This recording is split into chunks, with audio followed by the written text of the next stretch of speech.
बिस्मिल्लाहिर्रहमानिर्रहीम। मैं हूं हाफिज़ मोहम्मद आतिफ़। आप देख रहे हैं हमारा यूट्यूब चैनल पारस साइंस अकेडमी। मैं आपको जो चीज़ सिखाने वाला हूं वो एक स्टूडेंट के लिए बहुत ज़रूरी है, जिसे कैलीग्राफी का नाम भी दिया जाता है, यानी कि खुशखती। ये एक ऐसा फ़न है जिसको आम तौर पर बहुत मुश्किल समझा जाता है और बहुत से बच्चे इसी वजह से अपनी हैंड राइटिंग को इम्प्रूव नहीं कर पाते। अच्छी हैंड राइटिंग आपको अच्छे नंबर भी दिलाती है। एक एग्ज़ामिनर जो पेपर में मेन चीज़ नोट करता है वो आपकी प्रेजेंटेशन होती है।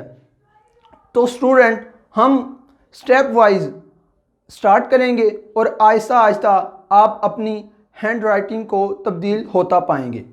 तो मैं आपको बताता जाऊंगा कि इसके लिए आपको किन चीज़ों की ज़रूरत होगी। इसके लिए आप हमारा चैनल सब्सक्राइब करें और बेल आइकन को दबाएं ताकि आप कोई भी अपडेट मिस ना करें।